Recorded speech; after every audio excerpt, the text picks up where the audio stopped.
Achewillow, Season 4, Chapter 1, A Demon Most Human. It's like a dream, except it lacks the common courtesy of allowing you to wake up. Instead, you can walk in and out on a whim, assuming you know when, and that you're not afraid of the dark. The Achewillow Border Park is an important part of the town's architecture. It forms a perfect circle and is situated, to the best of my observation, right in the middle of the city of Achewillow itself. During the day, clear lines of red and blue made of painted stones separate which half of the park belongs to the United States and which belongs to Canada. Only at the very center of the park, for an area that can't be more than 30 paces in diameter, do the lines not follow each other in parallel. That circle, it seems, belongs to no one. And in that circle, surrounded by more stonework, rests the stump of a once mighty tree. An oak tree, I'm told, one that the city held with pride, having been planted there by the town founder, back when America itself was still wet in the blood of colonial wars, the amniotic fluid of a nation's birth. At night, the lines turn gray, and the limits between countries blur. In fact, the very limits of the park itself fade. It's misty today, but in winter it might be flurries of snow, and in spring clouds of pollen and spores. I don't love Achewillow Border Park. I don't love that Gulliver insists on calling it ABP, and the oak corpse at its center makes me sad. I don't like how close it is to my cafe, and I don't like how seldom the city employees empty the garbage cans, leaving them to overflow in the summer. Most of all, I don't like the kind of people who come here, especially at night. We're a strange bunch, the night dwellers of ABP. Each of us aware of the others but unwilling to interact, or perhaps even incapable of reaching out to talk or even touch. We all have our reasons to be here, though I wouldn't want to peel away the veil that hides these motivations. Take the tall man, for example. Every night for the last month, he walks by my park bench. Towering at a terrifying 7 feet tall, at least, he's always wearing one bizarre uniform or another. One night it's an army dress uniform, the next it'll be a captain's attire. He would be a figure out of time if not for his phone, always playing loud hip-hop. His skin is deep obsidian and his eyes are round and kind, and he stops every time to look at me.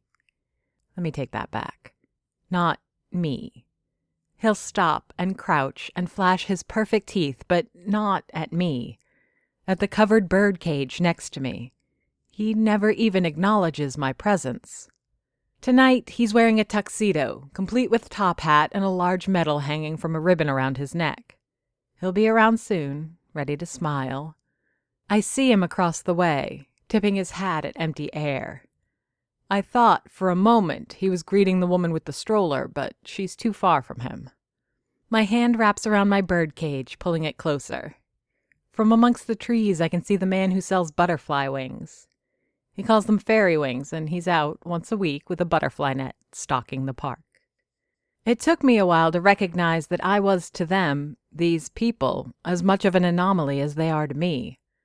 I'm the crazy girl that walks her bird at night. Or so they think. It's more complicated than that, and I assume the same is true for each of them. For the tall man, the stroller lady, and even the butterfly hunter.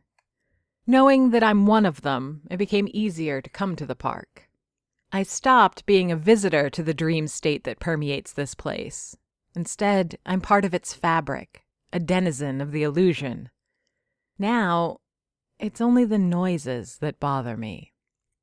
Once in a while there will be a wolf's howl, though there's no wolf anywhere near Achewillow. Those happen mostly in winter, which is a blessing during the warmer months. Once in a while, when everything else is quiet, I can hear the sound of the gravel on the walking path, crunching and cracking rhythmically, like the steps of someone walking by. It's so faint that one could assume them to be imagined, but a keen eye will see the depressions in the ground with each sound. Finally, there's the bats. I noticed them almost a year ago, A swarm of white bats, like a flock of doves who've lost track of time. They fly from one tree to the next, presumably catching bugs as they move. They hang from the branches like silk cocoons, waiting for whatever silent signal sends them on their drunk flight to the next tree. I didn't mind the bats at first. Sure, they're creepy, but no more than everything else in Achewillow Border Park. The pond that glows an eerie blue, but only when you don't look at it directly. The two thin men who argue violently about historical events as if they'd been there themselves. One with a thick French accent, the other clearly German.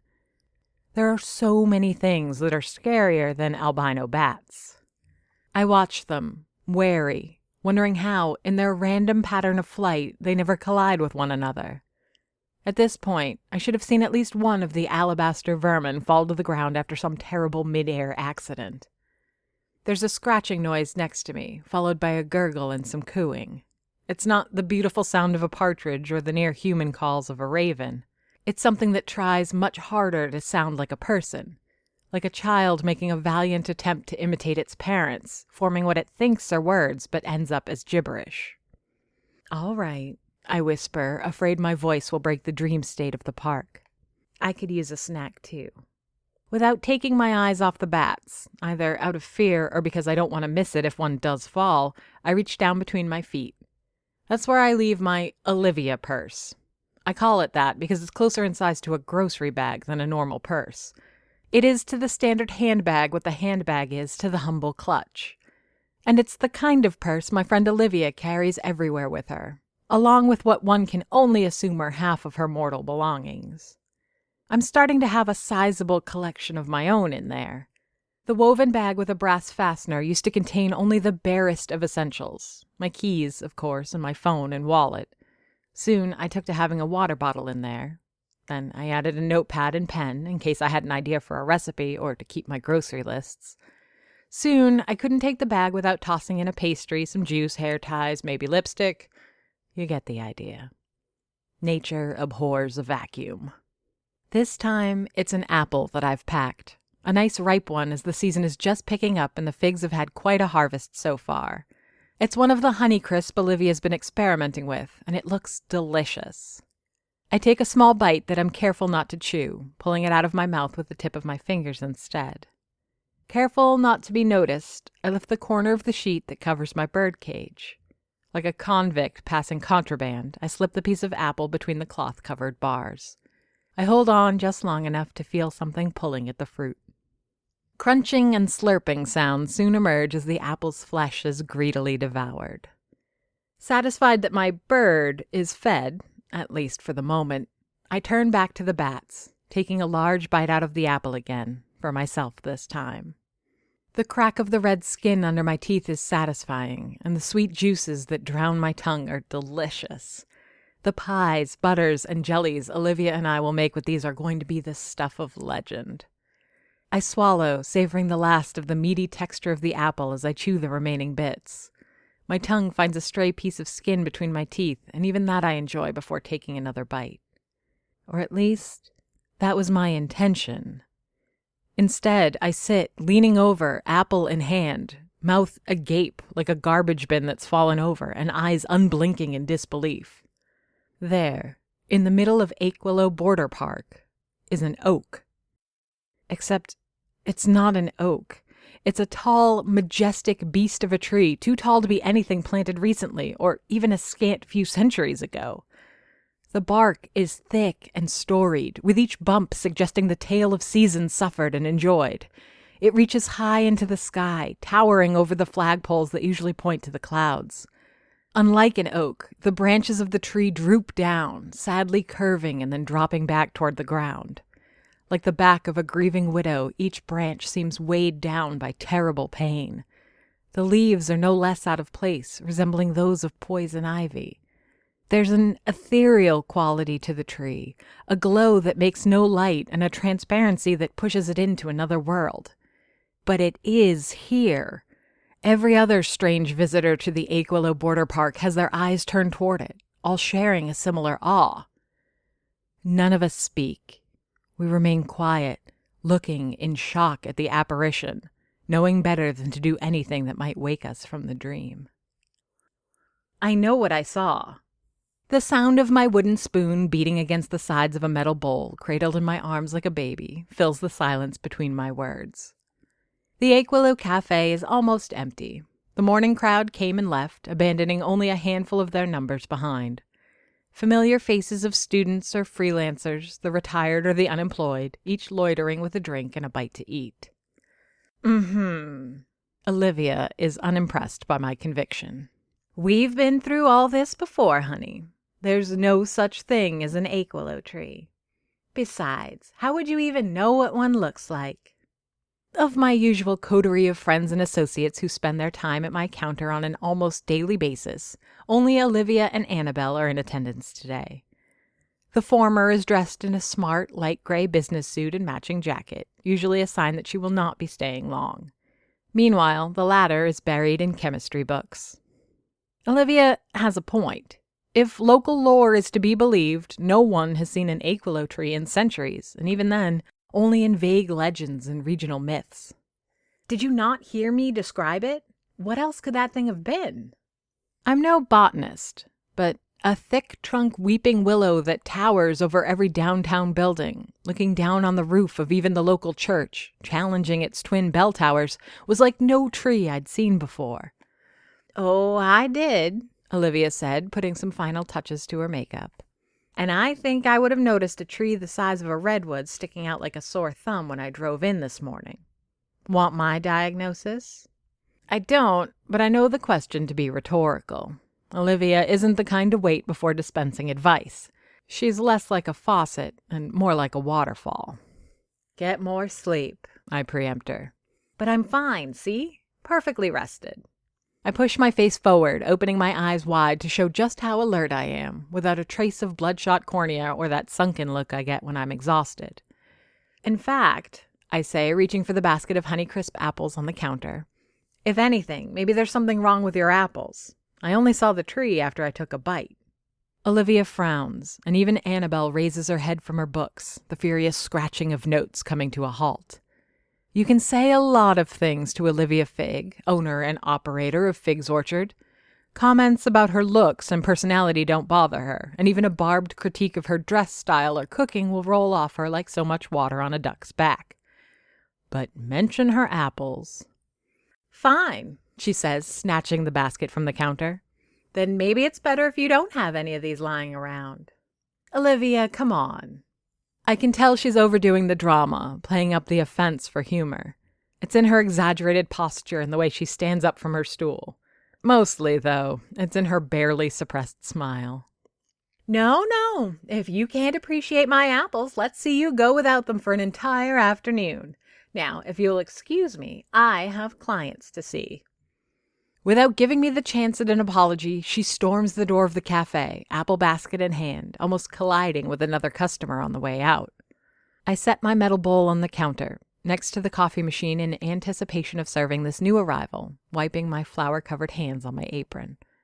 The customer, also wearing a business skirt and matching jacket, is Helen Edna, notary public. I suspect that's where Olivia got the inspiration for her own attire when going out to meet clients, an ensemble I've seen the apple farmer wear more and more these days. Not even a word of pleasantries, Helen says, looking over her shoulder at the departing Olivia. What did you say to her? Already preparing her coffee and looking over my selection of pastries, I try to anticipate what Helen might want this morning. Me? I didn't say anything, I lie. I have some caramel strudels with ground pecans if you'd like to try one. As with any decision, big or small, Helen takes her time considering it. Who knows what calculations are going on behind those blue eyes of hers, the measuring of pros and cons on a complex scale that only she can understand, all for the sake of a breakfast pastry. That sounds delicious, she finally concludes, twisting her neck to get a better view of the display. But I'm afraid I'll have to pass for today. Did you say something about Olivia's apples or husband?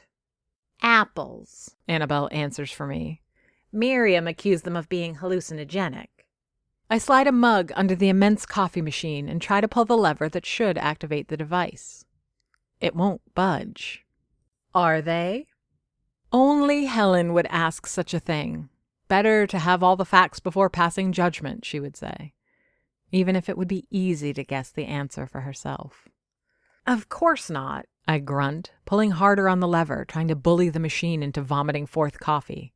I was just messing with her, but you know Olivia and her apples. Miriam thinks she saw an Achewillow tree. I interrupt my struggle for coffee to cast a baleful glance at Annabelle. What is with her today? Usually she's on my side, but this morning, I'm like some kind of joke to her. You know full well that there's no such thing as an Achewillow tree, Miriam. Helen's explanation is the same platitude everyone in this town will spout whenever the subject of the tree is brought up. And maybe that's why Annabelle is so quick to mock me. Even school children are told there's no such thing as an Achewillow. She must have spent her whole life being told as much. I had visions of an Achewillow tree, I correct. I saw it in the park last night. This, at least, gets a raised eyebrow out of Helen, which is as much of an acknowledgement that I'm not crazy as I can expect from her. She steps up to the counter across from me, casting an indifferent look at my metal bowl of batter. Then, without asking permission or warning, she leans over and yanks the coffee machine's lever down, activating the slow drip of bitter brown coffee. If you ask me, Helen says, taking a seat next to Annabelle, drinking in the topic from the half-dozen books strewn about, Miriam should get more sleep. I finish filling up the mug before putting it on a saucer and sliding it in front of Helen. I also take the opportunity to refresh Annabelle's tea water and procure a fresh bag of orange pekoe. Maybe the offering will keep her snide remarks in check. My sleep schedule has been, well, unusual, nothing short of impeccable.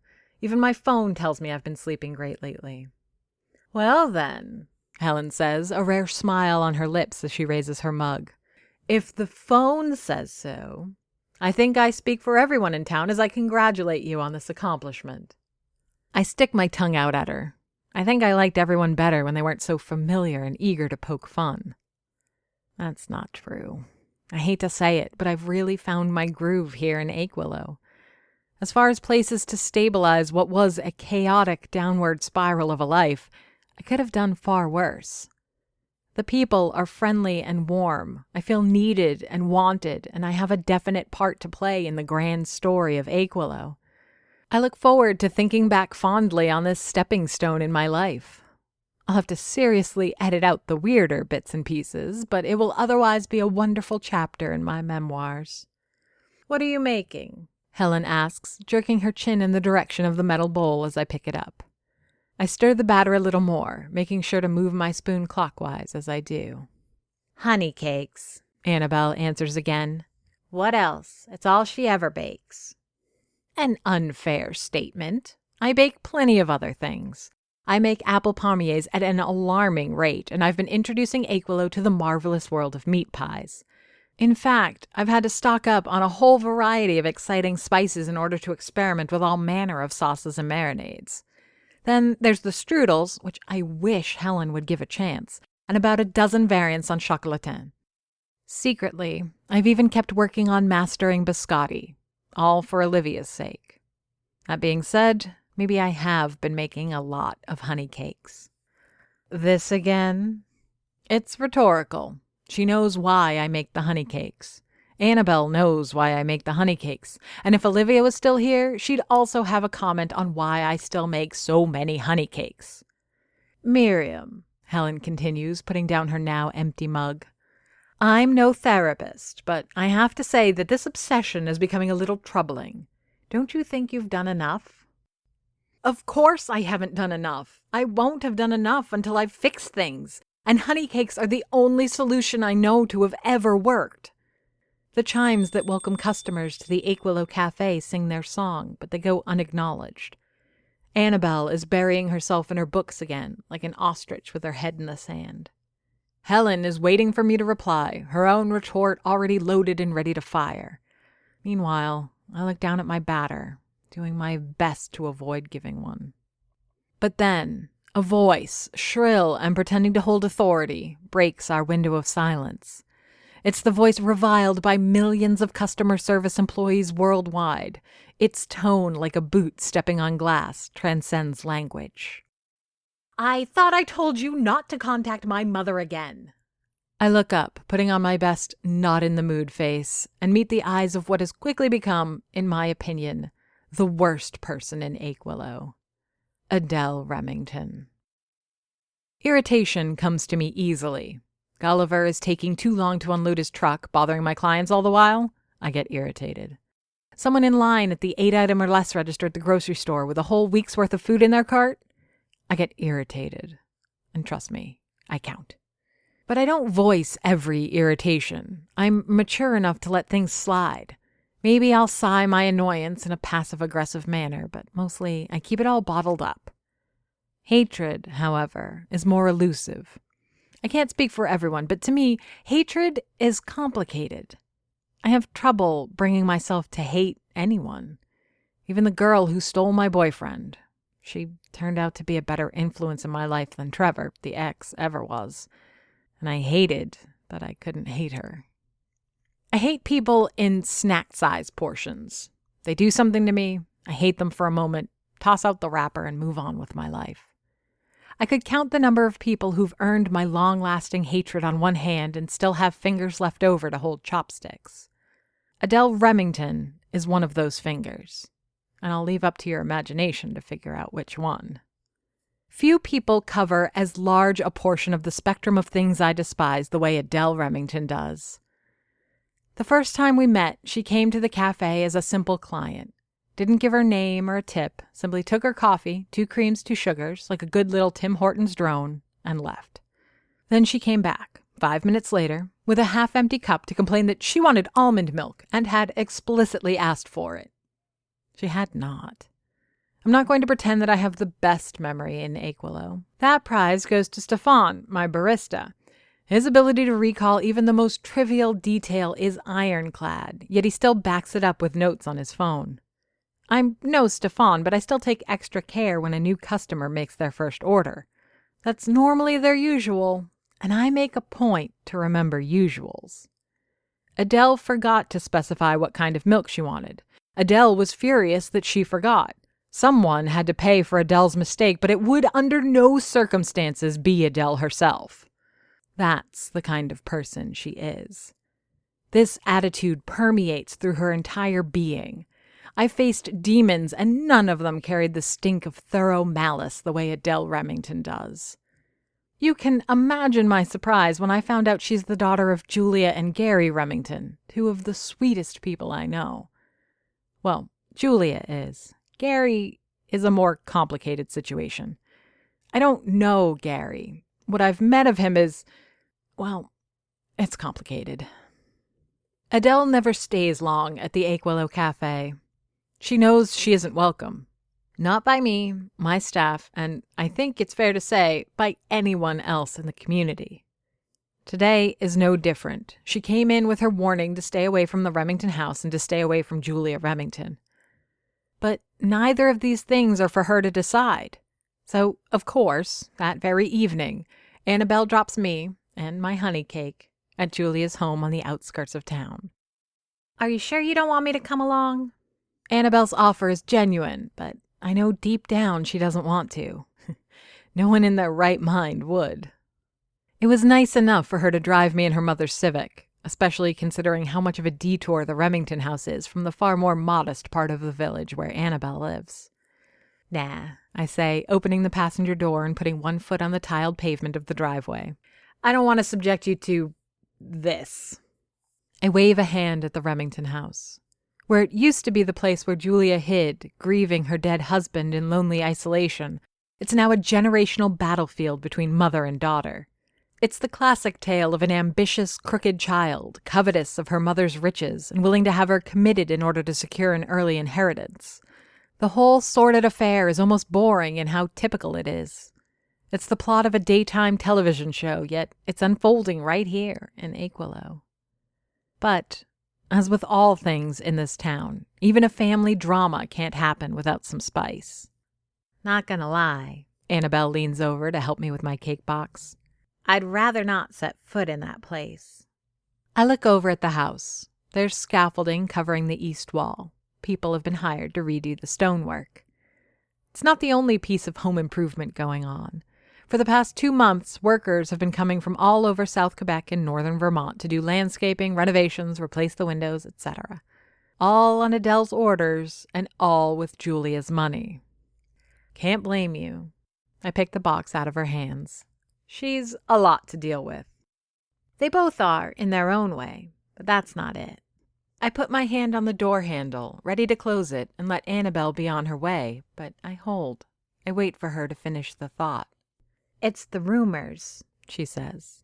"You know, the rumors that the place is haunted." I smile. It's the only answer I can give that's neither agreement nor denial. Annabelle's no stranger to the more bizarre layers of Achewillow. She's a bit of a witch herself, in the loosest sense of the word, though she doesn't look the part.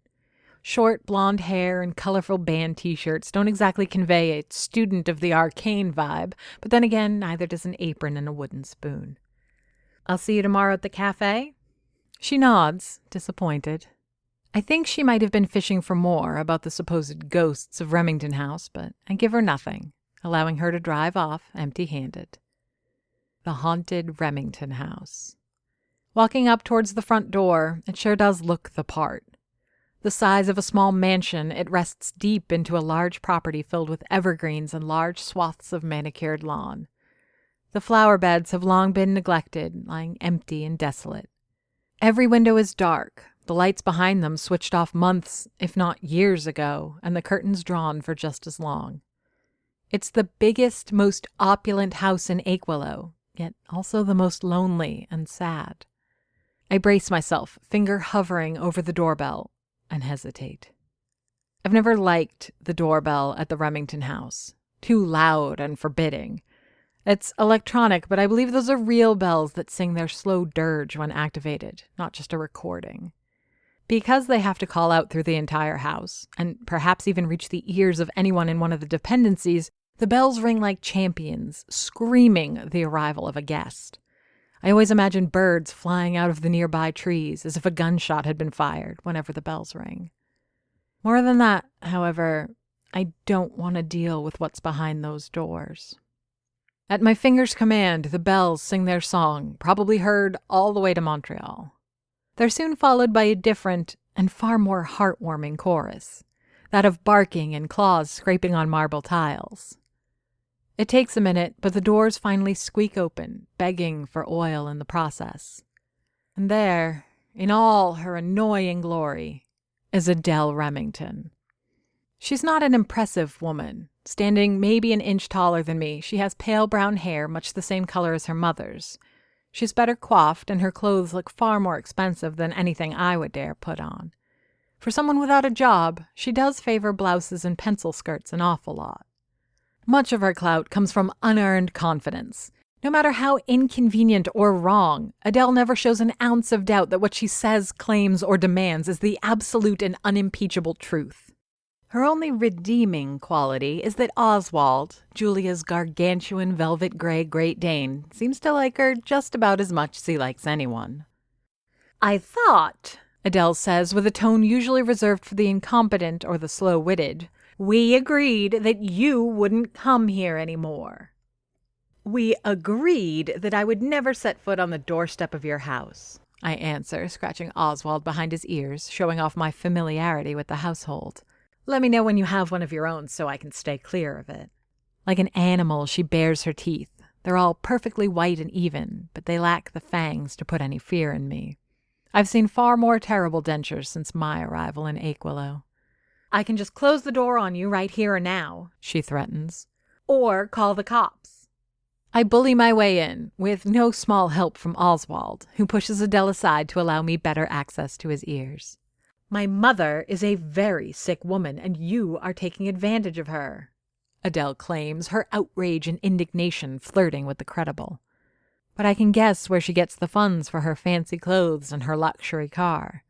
I've never asked a thing of Julia Remington except the opportunity to right the wrong I've done her. Meanwhile, her very own daughter spends her inheritance while her mother still breathes. We would have traded barbs like this for ages, all under the joyous gaze of Oswald. It's what we do and the very foundation of our relationship.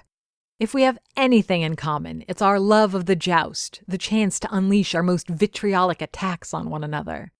She loves it because that's who she is, a toxic, bitter harpy. I like it because it feels righteous. But we don't get to indulge any further. Our childish battle is interrupted, and even Oswald, the terrifying, gentle giant, is startled, ears standing at attention. From the depth of the Remington house, pouring forth from the dark corridors that lead to the second floor, like a cold breeze flowing low to the ground, an agonized wail of grief and loss assaults our ears. The Widow Remington. Achewillow is written by J.F. DuBois and narrated and produced by me, Amy Frost. If you enjoyed this podcast and would like to hear more, please rate and review us on Apple Podcasts or your preferred podcast platform. Want to support the show? Buy us a coffee. Go to ko-fi.com/Achewillow to donate. Achewillow has a Patreon. Visit patreon.com/Achewillow for details. Follow us on Facebook, Twitter, and Instagram under the username Achewillow.